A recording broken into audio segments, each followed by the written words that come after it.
Conor's the green elephant in the room. Everyone else we've seen before. Everyone else we know what they can kind of do. Conor's this green elephant amongst all these gray elephants, and there's nothing like him. Totally different thing. Totally different animal. It's crazy. He's elephant with 2 fucking trunks. He's got 15 dicks. 15 dicks, and 2 a bag trunks. of gold with a leprechaun outfit Correct. on. Hi. And now he has a little son on the way. And they gave him a fucking Rolls Royce with his face on it. How crazy is that? What's interesting is how well he manages it all. It's really interesting. You know, like the pressure in particular, he doesn't seem to have a problem with it at all. Isn't it weird? That's what makes him so special, because that magnitude and the pressure, and he has to deliver, and he has to do those antics and then back it up. Yeah. But he keeps pulling it off. Like, even at the press conference, I was like, all right, this is stupid, man. This is getting old to me. But then when he pulls off, I'm like, that was brilliant. And, you know, I mean, the guy steps in, he loses to Diaz, right? Takes the Diaz fight on short notice. Oh, by the way, after a staph infection. Here's something a lot of people don't even know. He had a pretty significant staph infection. Was on antibiotics until, like, I think 2 weeks before the fight. If you don't think that drains your gas tank, you never had a staph infection and you never had to take antibiotics. Antibiotics are brutal on your respiratory system. Yeah, they're brutal on your whole body. It's just your body's meant up. Yeah. Your body's made up of all this shit that you don't consider to be you, but it is you. The stomach flora is a real part of you. You know, your body is essentially like an ecosystem.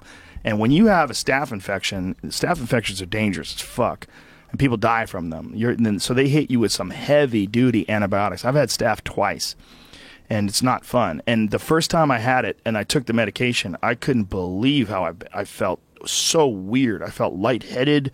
I felt weak. I was like, whoa. You're drained, right? You have no energy. It's super strong stuff, too. And I was like, wow, imagine this guy fighting 2 weeks after this. Insane. Because there's no way you peak correctly. No. So he comes from that, and then he fights Nate again a few months later in a fucking crazy 5-round war and beats him. Some people thought that Nate won.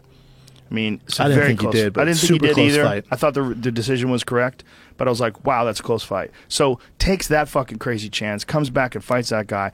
Conor weighed 169. That's what he weighed when he weighed in. That's what he weighed during the fight. And they wanted him to fight at 55. He goes, no, I can beat him at 70. Let me do 70. Nate weighed probably around 190 something. Yeah. I mean, he did. I mean, everybody says that Nate is a 155 pounder. He is 100%, but he's a way bigger man.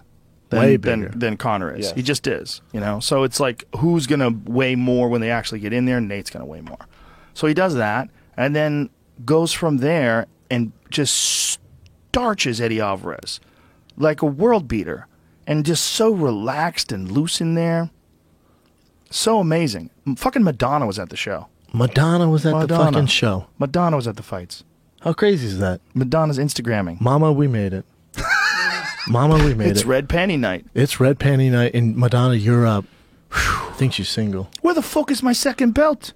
I envisioned this. Where the fuck is my belt? Nuts, man. Yeah. It's fucking he's nuts. He's a character, man. He's such a character. You can't win them all, bro. You got caught. Anybody can get caught. But so there's a difference between like what we're saying, like a guy like Tim Kennedy took that loss, and like how hard Ronda took her loss to Holly Holm. Yeah. There's a giant difference. Complete opposite. Yeah. Well, that's the business of being a fighter. This game's easy when you're murking everyone. Every media outlet's telling you how good you are. Like, yeah, this is fucking great. Then you take one on the chin, you lose. Most fighters come back and go, all right, I got murked, but watch this fight. You'll see what's up. I'm a real fighter. That's why Tim or Kelvin's had his losses. Everyone, Matt Brown, they come back. And even Conor. You know, when he came back, he was Yep. already talking shit after that fight. He was like, you know, fuck it, I fucked up, but I'll be back. Took it like a man. Came right and didn't talk about a staph infection. By the way, a lot of people only found out about a staph infection because of my fucking big mouth. But he had a staph infection 2 weeks out of that first Nate Diaz fight. He was taking antibiotics. That's the word. Might be. I don't think it's bullshit. I haven't heard it directly from his mouth, but I heard it from very reliable sources.